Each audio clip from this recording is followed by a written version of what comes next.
a proteger, mas chegou a marcação do Corinthians cometendo a falta ali na saída de bola no campo de defesa do Flamengo. 0-0, 0 Flamengo, 0 também para o Corinthians. É o primeiro tempo de jogo, esse é o 11º jogo, é a segunda rodada da competição. Olha o Flamengo chegando com chance, com o Olha o Alexandre, deu tapa na bola de primeira, pegou, gol!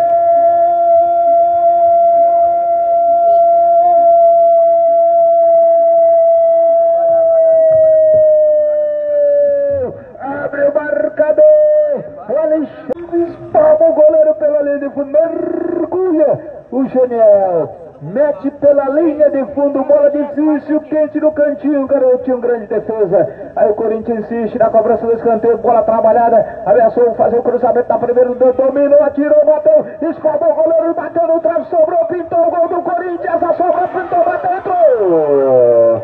Gol!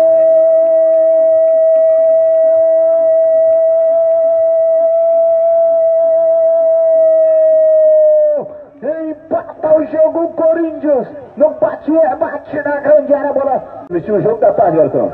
E aí o camisa 5 estava procurando olhar o Jorge, enfiada de bola na pequena área e toque pro gol.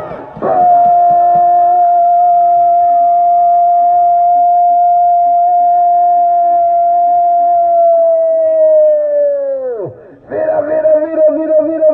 Vira o timão no meio do treino.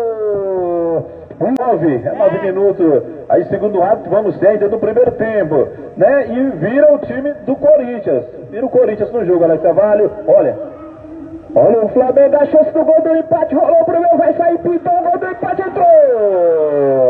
Gol!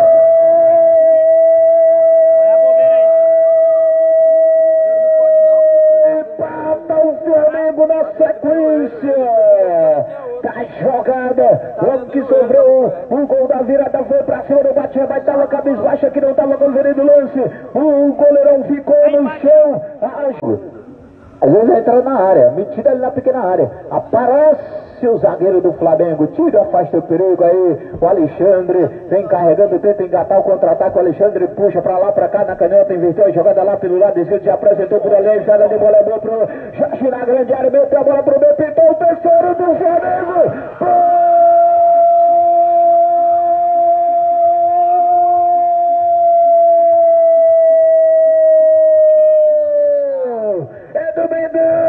Querido safadão Abelão, vai a loucura ali no banco de reservas, te vira, bota o Flamengo na frente, outra vez uma jogada atrapalhada de tempo, começou com o Alexandre.